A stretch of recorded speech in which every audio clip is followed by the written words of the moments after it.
Tanpa hukum Taurat, kebenaran Allah telah dinyatakan seperti yang disaksikan dalam kitab Taurat dan kitab-kitab para nabi, yaitu kebenaran Allah karena iman dalam Yesus Kristus bagi semua orang yang percaya, sebab tidak ada perbedaan, karena semua orang telah berbuat dosa dan telah kehilangan kemuliaan Allah. Ayat 24. Dan oleh kasih karunia telah dibenarkan dengan cuma-cuma, dan oleh karena kasih karunia telah dibenarkan dengan cuma-cuma karena penebusan dalam Kristus Yesus. Bapak Ibu yang terkasih dalam Tuhan Yesus Kristus, Alkitab bilang dalam ayat yang ke-23, satu ayat yang sering kita dengar, bahkan sering kita baca, semua manusia telah berdosa dan kehilangan kemuliaan Allah. Kita berdosa dan kehilangan kemuliaan Allah. Itu yang Paulus katakan kepada jemaat di Roma tentang posisi manusia sebelum Yesus mati di atas kayu salib berkorban bagi saudara dan saya. Bahwa Paulus menjelaskan tentang doktrin dan keadaan manusia berdosa dan kehilangan kemuliaan Allah. Manusia berdosa, dia terpisah dari Allah. Dalam Roma pasal 6 ayat yang ke-23 dan Ibrani pasal 9 ayat yang ke-27. Karena dosa manusia terpisah dari Allah, tidak dapat mencapai kehidupan kekal. Karena ada dosa yang memisahkan manusia dari Allah, dan manusia tidak mendapat jembatan untuk mencapai kehidupan yang kekal. Apa yang Kristus kerjakan supaya manusia yang berdosa itu mendapat kehidupan kekal? Maka Alkitab jelaskan dalam 1 Petrus pasal yang ketiga ayat yang ke-18. Sebab juga Kristus telah mati sekali untuk segala dosa kita. Ia yang benar untuk orang-orang yang tidak benar, supaya ia membawa kita kepada Allah. Garis bawahi kata dalam 1 Petrus pasal 3 ayat 18, ia membawa kita kepada Allah. Ia yang telah dibunuh dalam keadaannya sebagai manusia, tetapi yang telah dibangkitkan menurut roh. Jadi Tuhan Yesuslah yang membawa manusia yang berdosa ini kepada Allah, sehingga salib itu menjadi jembatan untuk manusia mencapai kehidupan kekal, yaitu berjumpa dengan Allah, mendapatkan kehidupan kekal. Jika Kristus tidak mati di atas kayu salib, maka kehidupan kita ini tidak akan mencapai kehidupan kekal. Maka kita akan menjadi orang Kristen yang akan masuk ke dalam neraka jika Kristus tidak mati di atas kayu salib. Di dalam Ibrani pasal 9 ayat yang ke-27 sampai 28 dikatakan, sebab sama seperti manusia ditetapkan untuk mati hanya satu kali saja, dan sesudah itu dihakimi, demikian pula Kristus hanya satu kali saja mengorbankan dirinya untuk menanggung dosa banyak orang. Sesudah itu ia akan menyatakan dirinya sekali lagi tanpa menanggung dosa untuk menganugerahkan keselamatan kepada mereka yang menantikan dia. Sebab itu karya Kristus di atas kayu salib, 1 Petrus pasal 3 ayat yang 18, genaplah bahwa Kristus menjadi jembatan bagi manusia untuk mencapai Allah, menerima kehidupan yang kekal. Ibu bapak yang terkasih di dalam Tuhan Yesus Kristus, apakah akibat manusia yang berdosa itu? Apakah akibat manusia yang berdosa itu? Mari kita lihat dalam Kejadian pasal yang ketiga ayat 10 sampai ayat yang ke-13. Kejadian pasal yang ketiga ayat 10 sampai ayat yang ke-13. Sebuah ayat yang sering kita baca ketika kita berjumpa dengan cerita manusia jatuh ke dalam dosa. Izinkan saya membaca bagi kita Kejadian pasal 3 ayat 10 sampai ayat yang ke-13. Dikatakan demikian. Ia menjawab, ketika aku mendengar bahwa engkau ada dalam taman ini, aku menjadi takut, karena aku telanjang, sebab itu aku bersembunyi.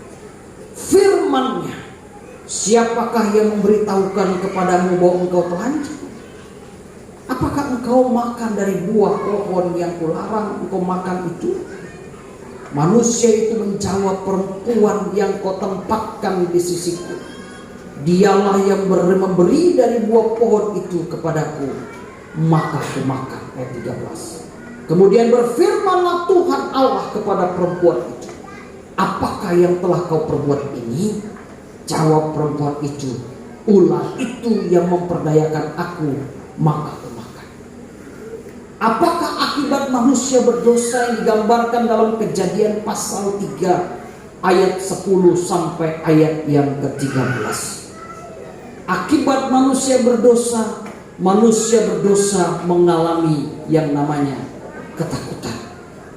Di dalam ayat yang ke-10 dalam Kejadian pasal yang ketiga dikatakan, ia menjawab, ketika aku mendengar bahwa engkau ada dalam taman ini, aku menjadi takut, karena aku telanjang, sebab itu aku bersembunyi.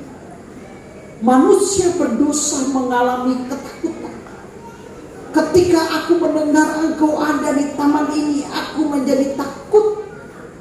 Aku menjadi takut. Manusia mengalami ketakutan karena dosa. Allah dengan inisiatifnya mencari manusia yang berdosa itu, supaya Allah menyelamatkan manusia yang berdosa itu. Allah dengan inisiatifnya mencari saya dan saudara yang berdosa itu, supaya saya dan saudara tidak mendapatkan neraka, tetapi memperoleh hidup yang kekal. Allah mencari manusia yang berdosa itu. Sekarang kita lihat, apakah ketakutan manusia yang menghantui manusia itu, dan keterikatan itu membuat manusia semakin takut dan semakin takut. Secara khusus, takut kehilangan harta benda, takut kehilangan uang, takut tidak memiliki apa-apa. Manusia yang takut seperti dirantai, dan dia sangat terikat dengan ini. Dia tidak bisa melepaskan. Orang sampai melupakan ibadah, persekutuan dengan Tuhan, karena dia terikat. Dia tidak bisa melepaskan diri dari pekerjaannya, dari apa yang dia berusaha kejar, apa yang dia berusaha capai, apa yang berusaha dia mau lakukan. Dia mencari dan mencari, tetapi dia tidak akan pernah puas untuk mendapatkan, karena dia terikat dengan ini. Tangannya dirantai, tubuhnya dirantai, pikirannya diikat. Yang dia pikirkan hari-hari adalah uang dan uang. Konsep manusia mengalami ketakutan dan terikat dan mengejar dengan yang namanya uang. Kita terus mengejar uang, tetapi kita tidak akan pernah mendapatkannya. Kita mengejar uang, tetapi kita tidak pernah puas dengan hal ini. Kita mengejar uang, tetapi kita tidak pernah puas. Kita tidak pernah mencapainya. Kita tidak pernah mendapatkannya. Karena apa? Inilah ketakutan yang dialami oleh manusia. Dalam Matius pasal 6 ayat 19 sampai ayat yang ke-20, janganlah kamu mengumpulkan harta di bumi ngengat dan karat merusakkannya, dan pencuri membongkar serta mencurinya. Tetapi kumpulkanlah bagimu harta di sorga. Di sorga ngengat dan karat tidak merusakkannya, dan pencuri tidak membongkar serta mencuri. Kalau Bapak Ibu baca ayat ini, maka Bapak Ibu akan berkata, oh kalau begitu Pak Pendeta Doni, kita jangan ngumpul uang di CU dong. Kita nggak perlu ngumpul uang di bank, karena Alkitab bilang harta di bumi ngengat dan karat akan merusakkannya, pencuri membongkar serta mencurinya. Berarti Alkitab larang kita nabung dong kalau gitu. Bukan begitu Bapak Ibu. Maksudnya adalah kita harus mengumpulkan bagi kita harta di sorga, Di sorga ngengat dan karat tidak akan merusakkannya, dan pencuri tidak membongkar serta mencurinya.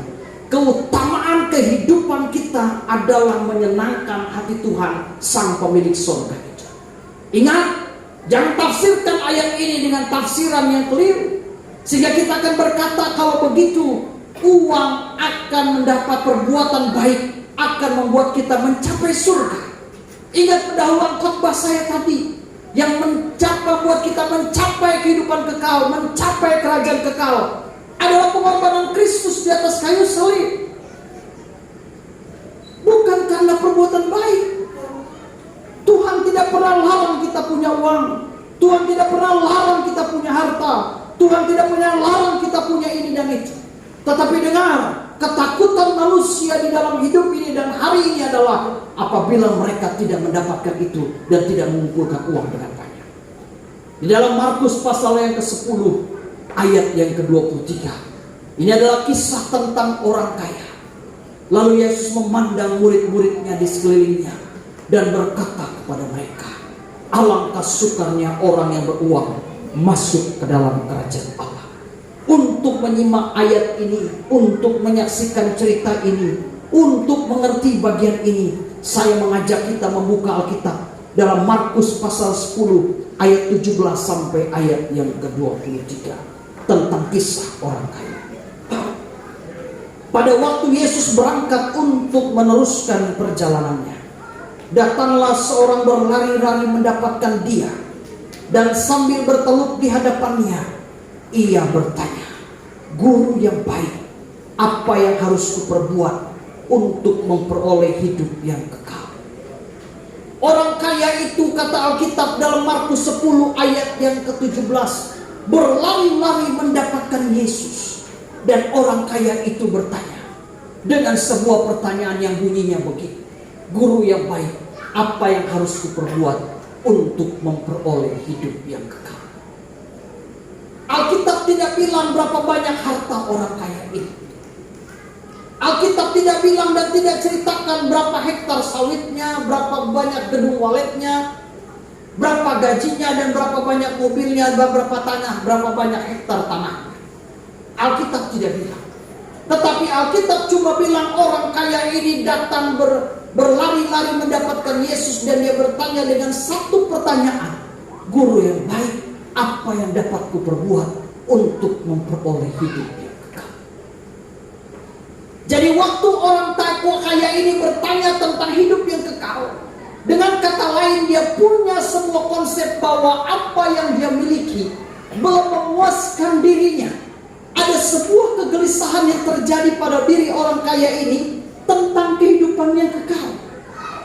Dia belum mendapatkan sebuah jawaban yang pasti tentang bagaimana caranya mendapat kehidupan yang kekal. Dia datang kepada Yesus dan dia bertanya tentang hidup yang kekal. Di dalam ayat yang ke-18, jawab Yesus, mengapa kau katakan aku baik? Tak seorang pun yang baik selain daripada Allah saja. Engkau tentu mengetahui segala perintah Allah, jangan membunuh, jangan berzina, jangan mencuri, jangan mengucapkan saksi dusta, jangan mengurangi hak orang lain, hormatilah ayahmu dan ibumu. Ayat 20, jawab orang kaya. Lalu kata orang itu kepadanya, guru, semuanya itu telah kuturuti sejak masa muda. Wow, orang ini orang hebat. Dia bertanya tentang hidup yang kekal. Tuhan Yesus kasih tahu tentang segala perintah Allah. Jangan mencuri, jangan berzina, jangan mengingini hak orang lain, hormatilah ayahmu dan ibu. Jawab orang kaya ini, guru, semuanya itu telah kulakukan sejak masa mudaku. Dengan kata lain, orang ini orang kaya dan dia juga melakukan yang baik. Saya percaya kalau ada orang itu mau jadi calon kepala desa, pasti dia terpilih. Kenapa? Karena dia sudah kaya dan dia juga melakukan yang baik. Dia tidak berzina, dia menghormati orang tua, dia tidak mengingini harta sesamanya, dia melakukan yang baik. Kalau ada orang seperti ini mau jadi anggota dewan, pasti dia terpilih. Karena dia sudah punya semuanya, karakternya baik, uangnya juga ada. Tetapi persoalannya, Tuhan Yesus menemukan kekurangan ketika dia bertanya tentang hidup yang kekal. Tuhan Yesus menemukan kekurangannya di dalam ayat yang ke-21. Tetapi Yesus memandang dia dan menaruh kasih kepadanya, lalu berkata kepadanya, hanya satu lagi kekuranganmu.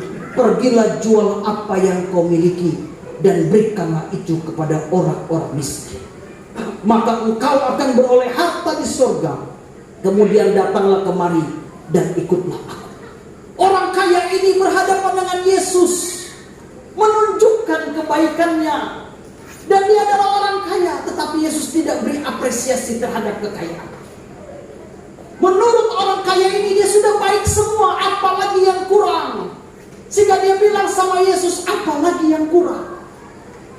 Dan Yesus katakan, hanya satu lagi kekurangan. Jualah hartamu dan berikanlah itu kepada orang miskin. Apa yang dialami oleh orang kaya ini ketika disuruh menjual hartanya? Alkitab bilang dalam ayat 22, orang kaya ini pergi dengan sedih dan kecewa karena banyak hartanya. Jadi ternyata harta orang kaya ini tidak membuat dia mendapatkan kehidupan yang kekal. Karena itu saya jumpai dalam ayat yang ke-23.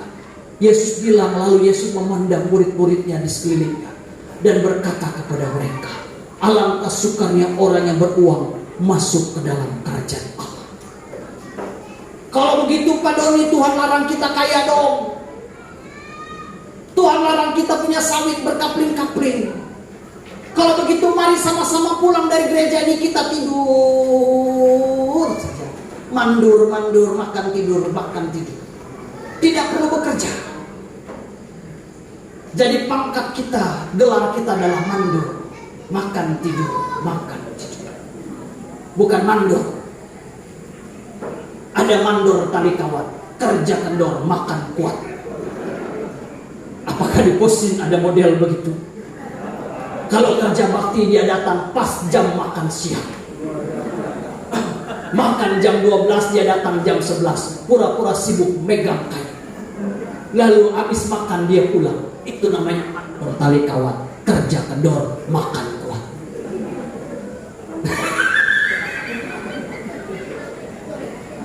Kalau begitu ayat ini mau bilang kita tidur-tidur saja. Tuhan tak larang kita kaya Pak. Tuhan tak pernah larang Pak. Tuhan tak pernah larang. Tuhan tak pernah larang Bapak Ibu punya ini dan itu, berhasil dalam mengerjakan banyak hal. Tuhan tak pernah larang. Tuhan senang. Apalagi Pak Gembala. Pak Gembala senang. Tuhan saja senang, apalagi Pak Gembala. Kalau ada jemaat lapor dengan Pak Gembala, doakan Pak Gembala, saya akan bangun rumah buru walet satu lagi. Yang satu gimana Pak? Lalu Bapak ini jawab dengan Pak Gembala, yang satu puji Tuhan panennya sudah bagus. Ya 1 bulan setengah kilo. Ya kan? Pak Gembala juga senang, Tuhan juga senang Bapak Ibu kan. Tetapi yang Tuhan gak mau adalah ketika harta menjadi kebanggaan, maka harta tidak dapat berikan kita ketenangan. Karena harta tidak pernah membawa kita menikmati kerajaan Allah. Harta tidak pernah membawa kita menikmati kerajaan Allah. Maka dari itu, yang menjadi ketakutan manusia adalah manusia seperti dirantai untuk mencari barang. Tetapi kita tidak pernah puas di dalamnya. Sekali lagi Tuhan gak pernah larang kita berhasil. Kita sukses. Gereja butuh orang yang hebat. Gereja butuh orang yang sukses. Tetapi gereja bukan hanya butuh orang yang sukses, tetapi butuh orang yang sukses dan takut akan Tuhan. Amin. Gereja butuh BPJ yang koceknya tebal, dompetnya tebal. Tetapi dompetnya tebal untuk sumbang gereja dia banyak. Jangan dompet yang tebal, dia digelar dengan julukan ikan asin. Karena dia terlalu pelit. Orang yang hanya ngoreh nyumbang Paskah bisa 200.000, dia berdompet tebal, nyumbang Paskah cuma 10.000. Itu digelarkan orang ikan asin. Terlalu pelit. Tuhan gak pernah larang Bapak Ibu sukses kaya. naik pangkat jadi kepala sekolah, Tuhan gak pernah larang. Lapor dengan gembala sidang, Pak bersyukur naik jabatan jadi kepala sekolah. Lalu gembala sidang kepo, nunggu mana bos sulungnya, mana bos sulung. Tidak macam-macam. Tuhan gak pernah larang. Yang kedua, poin yang terakhir, manusia berdosa selalu mencari pembenaran. Buka dalam Kejadian pasal 3 ayat 12 sampai ayat yang ke-13. Kejadian pasal 3 ayat 12 sampai ayat yang ke-13. Alkitab bilang begini. Manusia itu menjawab, perempuan yang kau tempatkan di sisiku, dialah yang memberi dari buah pohon itu kepadaku, maka aku makan. Adam menyalahkan Hawa. Di dalam ayat yang ke-13, kemudian berfirman Tuhan Allah kepada perempuan itu, apakah yang telah kau perbuat ini? Jawab perempuan itu, ular itu yang memperdayakan aku, maka aku makan. Orang yang berdosa bukan mengalami hanya ketakutan, tapi manusia berdosa selalu mencari pembenaran. Ulang, manusia berdosa selalu mencari pembenaran. Ketika manusia berdosa mencari kebenaran dan membela diri agar dibenarkan, maka manusia tidak akan pernah menemukannya. Bapak Ibu lihat gambarnya. Mana yang benar? 3 atau 4? Yang benar mana? Saya untuk Pak Kadir. Ini Pak Sakius. Pak Sakius bilang jumlah balok ini 4 batang. Pak Kadir bilang 3 batang. Mana yang benar?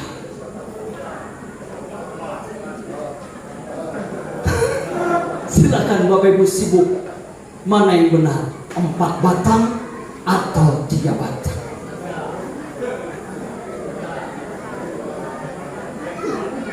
Ketika Bapak Ibu lihat gambar, Pak Kadir dan Pak Sakius sama-sama punya sudut pandang dari masing-masing. Betul? Pak Sakius bilang ini 4 batang karena dia punya sudut pandang balok ini jumlahnya 4. Pak Kadir bilang tidak Pak Sakius, ini 3 batang. Sampai matahari terbenam dan besok kembali terbit, akan selesai perdebatan mereka berdua. Ini prinsip orang yang selalu merasa benar. Bapak Ibu ngerti maksud saya? Waktu Tuhan menghampiri Adam, Adam bilang, perempuan ini yang kau tempatkan di sisiku, yang suruh aku makan buah. Waktu Tuhan menghampiri Hawa, Hawa bilang, ular ini. Selalu mencari pembenaran. Orang yang selalu mempunyai prinsip mencari pembenaran bagi dirinya, dia tidak akan menemukan yang namanya kebenaran. Ya. Kenapa Pak mengundur dari BPJ, gilir-giliran dengan orang lain? Itu kebenarannya. Kita mau mendapatkan kenapa harus gilir-giliran sampai matahari terbit dan matahari terbenam. Tidak akan ketemu karena dia punya prinsip gilir-giliran.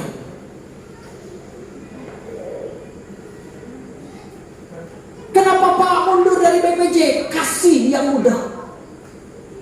Mau digali kenapa pun penyebabnya, dia punya prinsip ini, kasih yang mudah. Karena menurut dia, saya sudah tua, sudah berubah, tidak bisa lagi jadi pelayan, mata sudah mentau lagi, udah ramun-ramun, udah gak bisa terlalu melihat. Banyak orang muda yang pintar-pintar, saya sudah terlalu tua. Dia punya kebenaran itu. Kita paksa dia sampai matahari terbit, matahari terbenam, gak akan bisa.